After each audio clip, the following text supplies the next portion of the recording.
আসসালামু আলাইকুম। Hello everyone. কেমন আছেন সবাই? আই হোপ সবাই অনেক ভালো আছেন। আল্লাহর অশেষ রহমতে আমিও পরিবার নিয়ে ভালো আছি। ভিডিওটি কন্টিনিউ দেখুন, আশা করি খুব ভালো লাগবে। প্লিজ দেখার শুরুতে একটি লাইক দিয়ে ভিডিওটি দেখা কন্টিনিউ করবেন।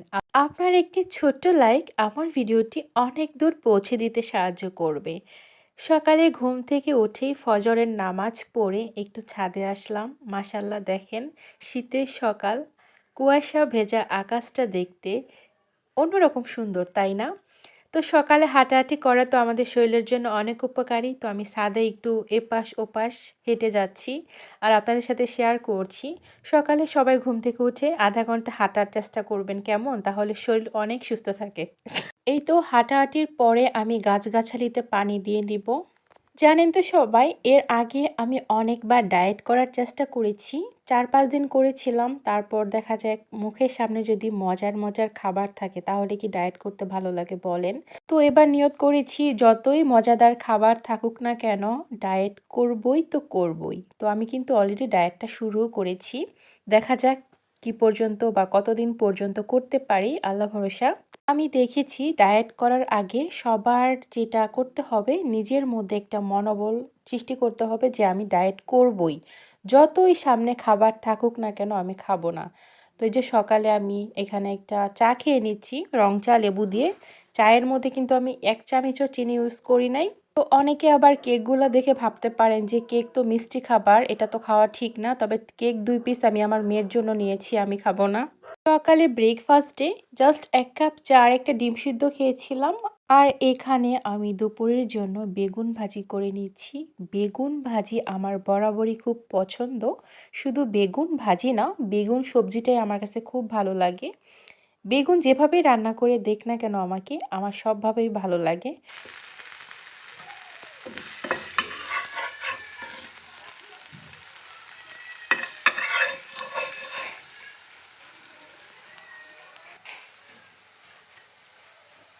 রান্নার পাশাপাশি একটু শসা মাখাও খেয়ে নিচ্ছি। একটু লবণ আর মরিচের গুঁড়া দিয়ে শসাগুলো খেয়ে নিচ্ছি। তো মাশাআল্লাহ রোদ উঠেছে আজকে ভালোই। আর এই রোদের মধ্যে শসা মাখা খেতে কিন্তু খুব ভালো লাগছে। তো প্লিজ আমার কলেজের আপু এন্ড ভাইয়ারা, আপনারা আপনাদের সময় সুযোগ বুঝে আমার ভিডিওটি না টেনে দেখার চেষ্টা করবেন। কারণ একটা কন্টেন্ট বানাতে কিন্তু অনেক কষ্ট। যারা ভিডিও করে তারাই কিন্তু একমাত্র বলতে পারবে। তো আমার চ্যানেলটা যেহেতু ছোট, একদমই ছোট, আপনাদের সবার ভালোবাসার সাপোর্টে আমার চ্যানেলটাও একদিন অনেক বড় হবে। তো প্লিজ আমার ভিডিওগুলো আপনাদের পরিচিতি সবার মাঝে অনেক বেশি বেশি করে শেয়ার করবেন, কেমন? আপনাদের পরিচিতি সবার মাঝে আমার ভিডিওগুলো ছড়িয়ে দিবেন। আপনাদের কাছে একটাই রিকোয়েস্ট, আপনাদের সবার অনেক অনেক ভালোবাসা পেলেই কিন্তু আমার ভিডিও বানানোর সার্থকতা। তো দেখে নিলেন তো, এরই মাঝে কিন্তু আমার বেগুন ভাজি রান্না কমপ্লিট। এখন আমি মাছ ভুনা করে নিচ্ছি। এই তো কড়াইতে তেল বসিয়ে তার মধ্যে পেঁয়াজ কুচি দিয়ে দিলাম আর কয়েকটা আস্ত রসুন দিয়েছি। মাছের মধ্যে আপনাদের ভাই এরকম আস্ত রসুন খেতে খুব পছন্দ করে। তো মশলাটা আমি ভালো করে কষিয়ে তারপর মাছগুলো দিয়ে দিব। আমি টমেটো দিয়ে মশলাটা ভালো করে কষিয়ে নিয়েছি। যেহেতু পাঙ্গাস মাছ ভুনা করছি, মাছে কিন্তু প্রচুর তেল উঠছে। তো মাছটা একটু বড় সাইজের ছিল, তো মাছের তেলে মাছ ভাজলাম, তারপর মাছের তেলে মাছ রান্না করছি।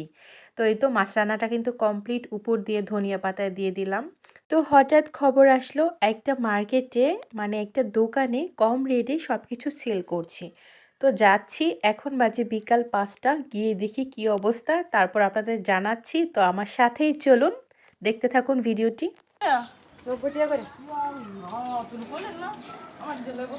আছে না অভাব নাই। অভাব নাই গোলাপানের কাপড়। গোলাপানের কাপড় বড় মানুষের কাপড় নাই, সবার আছে। না আমি ওই ভাগ হয়ে গেছে, গেলে যাওয়া না। দেখেন কি পরিমাণে দোকানটার মধ্যে এত ভিড়, ভিতরে যে ঢুকবো এরকম কোনো অবস্থাই নাই। তো আমার সাথে একজন গিয়েছিল, তো ওই মেয়েটা আমাকে 2টা জামা নিয়ে দিছে। তো এই 2টা জামা আমি নিব। আর এত পরিমাণ ভিড়, আমি তো ভিতরে ঢুকবোই না, কারণ এত গ্যাদারিংয়ের ভিতর ঠাসাঠাসি করে আমি ঢুকতেই পারবো না। তো কি অবস্থা দেখেন, মানুষ কি পরিমাণে মানুষ, মানে কথায় আছে না, সস্তা পেয়ে বস্তা ভরে নিয়ে যাচ্ছে কাপড় চোপড়। তো আপনাদের সাথে শেয়ার করছি, দেখেন সবাই, এই যে এই 2টা জামা আমি নিয়ে আসছি এই দোকান থেকে। তো জামা 2টা কেমন লেগেছে অবশ্যই কমেন্ট করে জানাবেন।